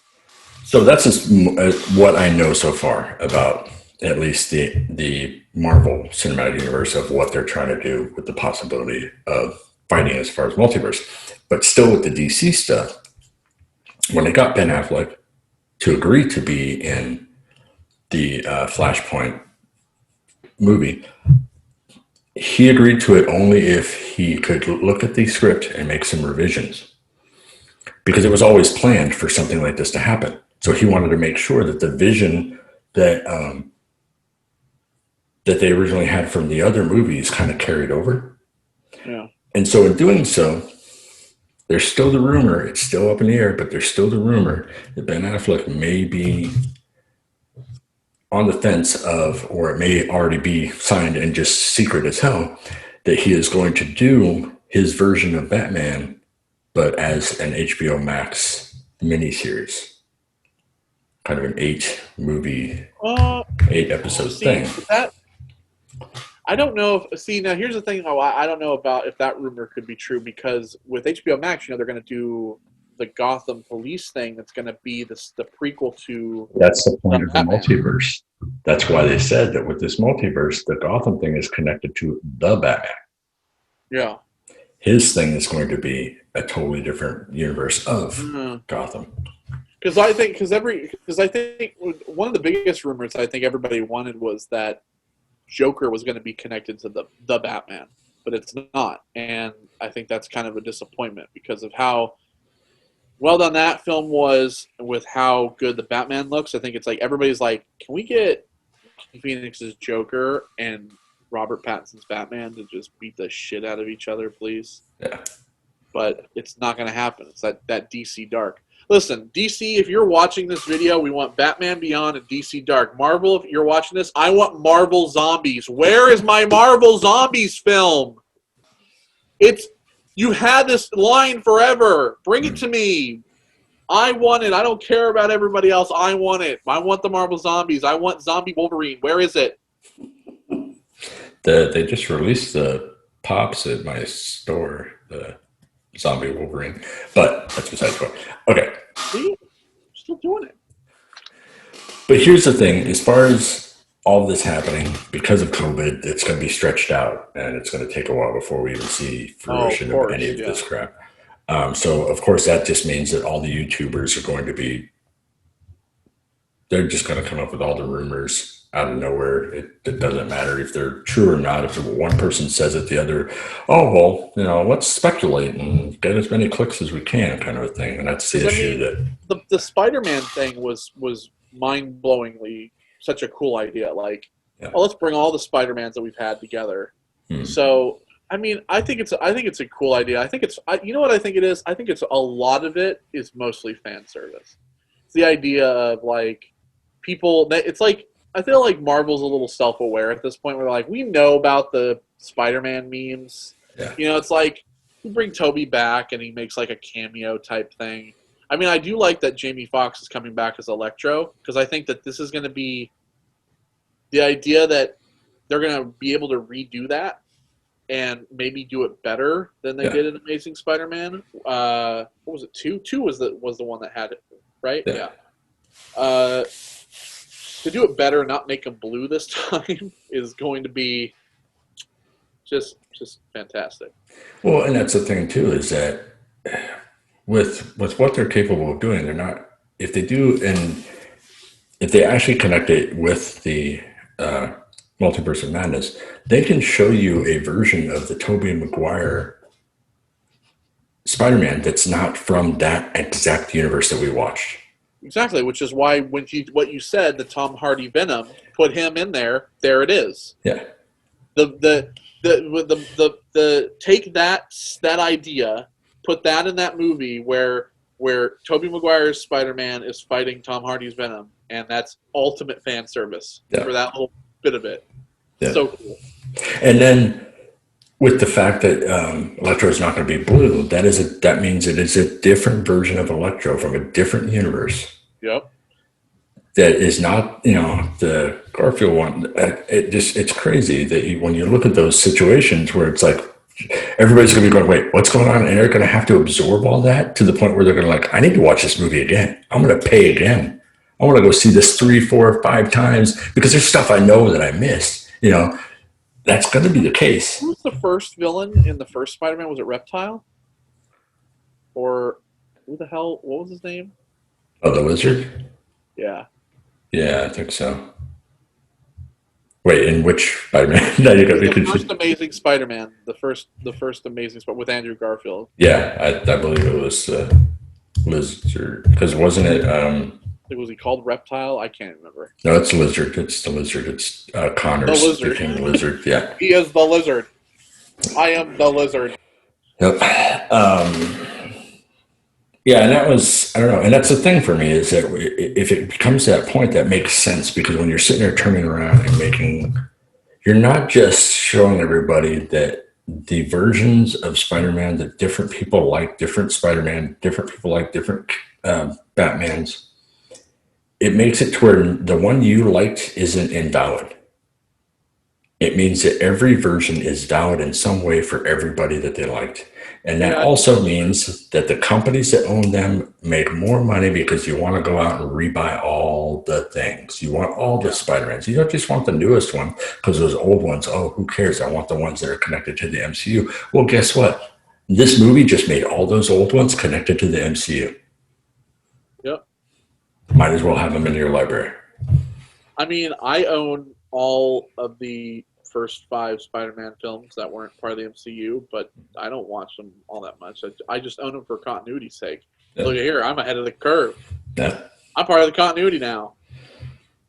Well, and it's and if they're good about it, if they go through this and they actually stretch out this multiverse of madness thing through a few movies and they pull this off, then they can have such little like things that show up that you're like you don't even think about unless you go back and watch those movies and realize, oh crap, that item that was in the back of the room that was in this what like totally Yeah, blowing everybody away. Um, or if you see, say, if they show you a new version of Green Goblin, but he's actually riding the glider from the very first movie. What the hell? Like yeah, that would right. be amazing. Where if it's a Green Goblin that's not wearing that stupid fucking helmet, yeah, and he's actually Get got the pull the on Skeletor for latex mask, but he's riding that same glider. That would be amazing because it's a shoot back to the old movies and stuff. yeah. That'd be that's it's such a great idea. Like when I think about it too, there's like some things and here's the thing. I kind of want to talk about this because I want to get your opinion on it because I'm very opinionated about this, and I've said multiple times about this. With Marvel moving on so much with this, how come? And I know it still hasn't come out yet. How come people are still so excited? I don't know how excited you are. How come people are so excited for Black Widow? Because that film to me is so out of place now. We have finished this entire Infinity Saga. The whole thing is over, yet they still are making this movie that takes place after Civil War. And it's like, why is that film? They should just release that film on digital and just get it out of the way. Because I feel like that film shouldn't be a part of this at this I think point. there's something in it that they're keeping secret. I think there's something fairly decently big that they're keeping secret, and I think it. But I know one thing for sure is that the girl that is supposedly one of her sisters, the It's gonna girl's be the the Pew. What's her name? Last name is Pew. Something Pew. yeah, Um, I believe she is the next Black Widow. Black Widow. Yeah. I believe she is going to be the version of Black Widow that has been shown in comics before, that it actually wears all white. Oh yeah. Um, I think she's just going to be a different version, and it's supposed to be for the Young Avengers. I believe they're gearing up for Young Avengers. They're gearing up to have, from what I've heard, they're gearing up to have multiple teams. Ones that are dealing with out in space, dealing with what Nick Fury's dealing with, and then ones that are on the ground dealing with what's happening on Earth. I think that's what they're leading towards. And then I think at some point, because it's weird because he made the phases smaller, but the whole reason of it is because, okay, we're dealing with space stuff, we're dealing with Earth stuff, but then all of a sudden, oh crap, the secret invasion has happened and the Skrulls have taken over the Earth. Now everybody's got to come back. And then you've got the new team, the old team, like all these people together trying to figure out who's really human and who's actually taken by Skrulls, who's still alive, who's been killed, all this different stuff. And then it's another like holy crap moment. And But then in it, they can bring back what's up? What was that? I can hear you. that's when they bring in the X-Men. Well, actually, that's when they bring in the Fantastic Four because the Super Skrull shows up, who has all the Fantastic Four's powers, and they have to fight him. How many chances does Marvel deserve for Fantastic Four? Come on. This is going to be the ultimate because when you have Feige in control, Listen, people said that about the last Fantastic. Listen, that first Fantastic Four film was shitty, and this new one is going to be the good one. And then the new one. I didn't believe in it. I didn't believe in it at all. I'm just like, how many chances do they need for Fantastic Four to be good before they just, you know what? I think we're done on this. Because that's the whole problem, though. It's always been in somebody else's hands. Now that it's in Marvel's hands, it changes everything. So, and that's the other thing. Part of the multiverse thing, the multiverse of madness, is the fact that they're possibly going to bring in X-Men. Well, see, I was going to say that I know that the idea of people wanting X-Men to finally come to the MCU is cool, but I mean, the thing is that those original 3 X-Men films are not great. They're okay, and I loved all of the other films with James McAvoy and Robert Fassbender, the Days of Future Past shit. Like, I love that whole line. I mean, I even thought that Dark Phoenix wasn't that bad. Yeah, I liked it. An amazing film, but it was a cool idea, and I like that X-Men kind of line, and I would love to see their characters be the ones in the MCU, even though I know they'll probably recast the entire thing.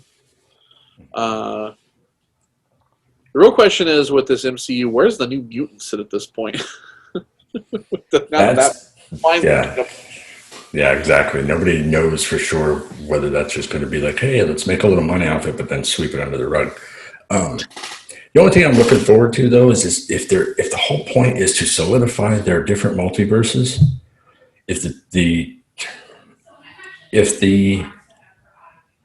validity is there for the rumor that Hugh Jackman is going to show up as the Wolverine for a moment, then I want that moment to introduce the next Wolverine. I want him to show up out of a portal, and all of a sudden this young-looking fucker gets right in his face, and they sniff each other, like, who the fuck are you? And he's like, shh, I'm Wolverine too, bitch, kind of a thing, or I'm, have to pay him a lot of money to come back, especially with what he said over the years, like, I am done with this Wolverine shit. Well, and that's the thing, is if they're going to pay him, if they pay him like $5 million for a 20-minute scene, he's going to be like, fuck yeah, I'll do it. It's like, I don't have to do a whole movie. I'll just have cameo. Yep. Because all he needs to do is solidify the next Wolverine. If they do a multiverse thing and the version of the Wolverine for the MCU is standing next to the one from the Fox, everybody's going to be like, oh, okay, that's him. That's the new Wolverine. But I think that's why everybody's nervous about it, because Wolverine has been Hugh Jackman since, for 20 goddamn years. Mm-hmm.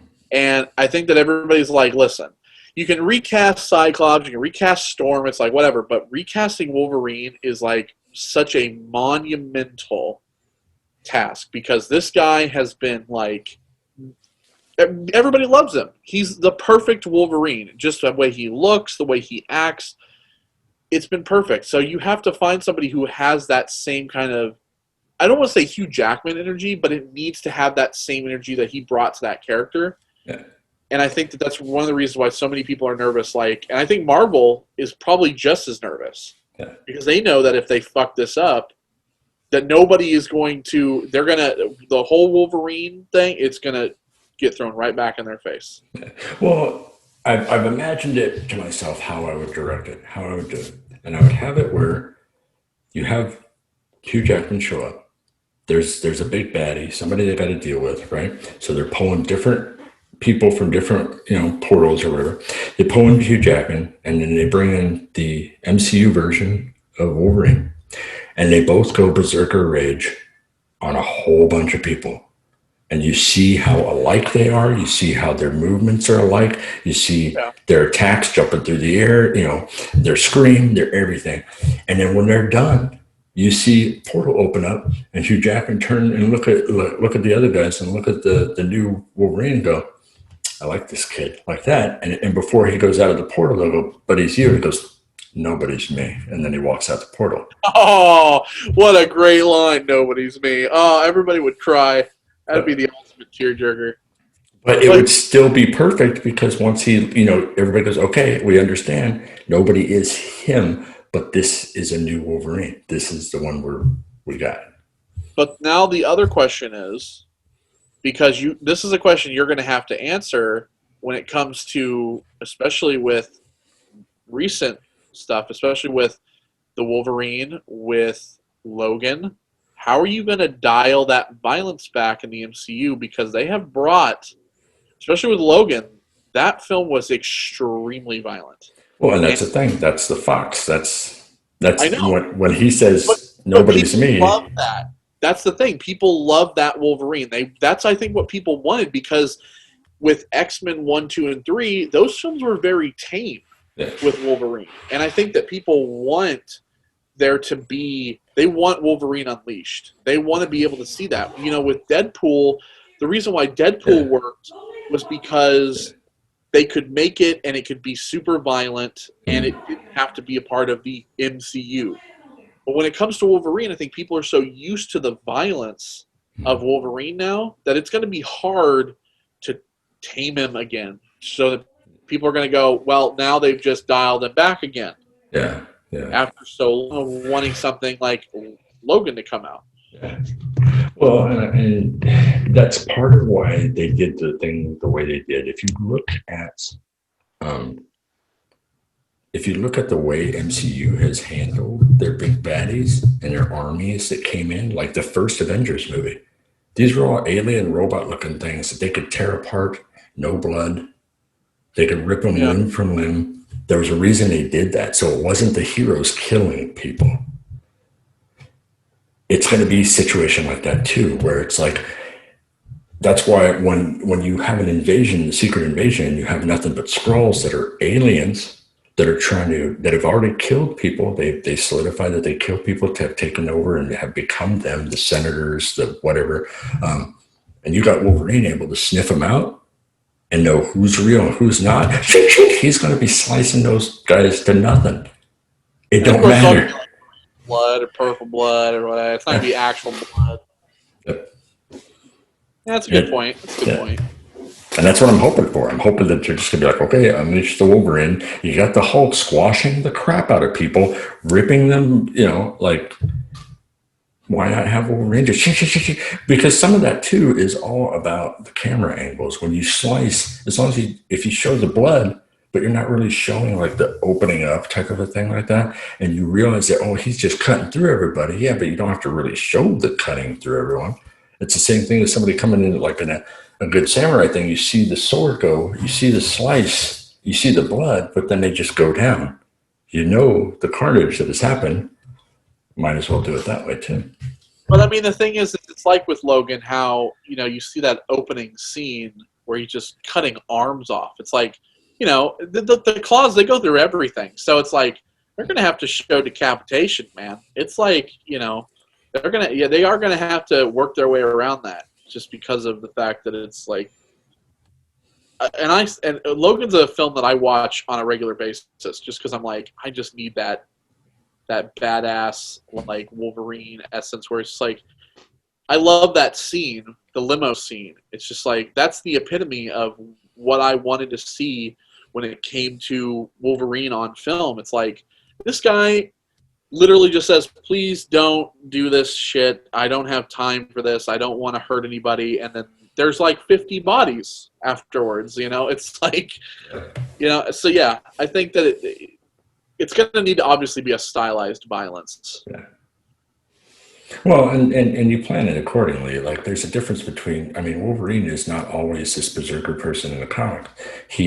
When he is doing the job with the X-Men, usually the job that they're there to do is to not kill. It is to save people. It is to stop, but when it's him by himself on a solo mission, a lot of times that's somebody coming to him going, we need you for your special talents kind of a thing. Yeah. Like you need to take care of this like immediately before it gets out of hand. And that's when he's like, okay, and that's kind of the point of, I'm the best at what I do and what I do isn't very good, and Yeah. that's the point of it.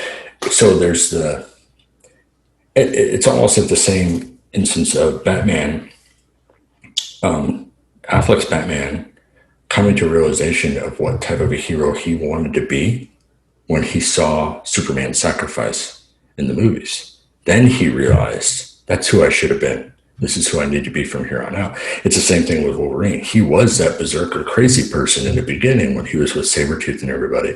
But later on, when he was with the X-Men, he was a different person. And one of the reasons was because he was also in love with Jean Grey.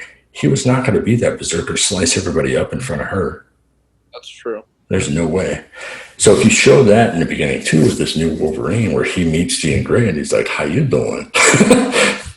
Right. He's not going to be that guy. He's trying to be something better. When there's, I wonder. The question is too. I wonder if they'll do the fan service when it comes to Wolverine. I wonder if they'll finally be like, "Listen, we'll finally give him the yellow and blue suit or the yellow and brown suit."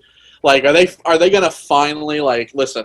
Because I think that would be the coolest scene. Like, you have like your scene between the two Wolverines is cool, but when they finally establish like Wolverine, like, oh, we got there's that other scene where it's like, well, for you, we got you this, and then they like, oh, and then the door opens, and it's just that yellow and blue suit. And he's like, I like it.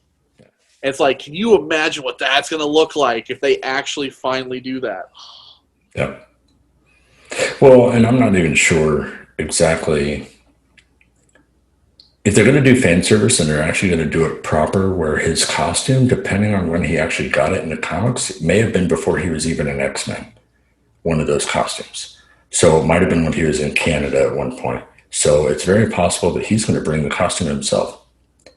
That it's going to be that everybody else has their hey, all of our costumes match thing, and he's going to be like, screw that. He puts on his brown and yellow, and they're all like blue and bright, and he's just like, no, no, I don't jump through trees and sneak up on people being all glowy. That's not how this works. So, Yeah, that'll be pretty cool. That'll be pretty cool. but that is pretty much what I had for this video. I don't know if there's anything you want to talk about. Uh, I don't think there's really much else. We talked about consoles. We talked about continuity with MCU, and I mean, I think that's probably about it. I think it's good to call. I mean, you and Phil do the film stuff, so I mean, Yeah, we can sit and talk about. he's been wanting to do something recently and stuff, but I've been so trying to catch up on the whole moving thing, video game stuff, writing. I've been trying to break down my writing stuff because of how taking this 93,000 word book and breaking it into multiple books. Now it's become such a daunting thing in my eyes that I'm just like, I'm going to step away from it until I move. Once we move, we get situated, we get everything good. Right now, I'm possibly thinking about doing like a time lapse of me taking all this stuff down and then doing a time lapse in the new house of me putting it back up in the new room, kind of a thing. I'm thinking that I am going to have the Star Wars one not be there. Oh, but why not? Because that movie was not as good as it should have been. I disagree. I like Ryan Johnson. What? Who's that? I didn't disagree with the opinion. I hated The Last Jedi. No, I didn't. I actually liked the film. Yeah. But we're not here to debate Star Wars. We'll be here all day. Yeah. I'm a Phantom Menace defender. Come at me, internet. Yeah, I liked Phantom Menace, but I just didn't like what's his name, Lloyd, what, the kid Lloyd? Anakin? was that his last name, Lloyd or Yeah, Jake Lloyd. Yeah, Dick he Lloyd? became a Yeah, drug addict. yeah, yeah, It ruined his life. yeah. And I think he tried to wrap his car around something, tried to pull a situation. Yeah, so yeah, Jake Lloyd, if you're watching, I know you've cleaned your life up. Listen, life gets better. Hey, it took 20 years for I forget what his name is that played Jar Jar. It took him like 20 years to finally like get out from underneath that shadow. all right. Because he's like hosting a Star Wars thing. I don't remember what it is. But Liam Neeson just came out in defense of him too, and talked about how like it was unfair that his career was ruined because of his role as Jar Jar. Yeah, It's like that's crazy. understandable.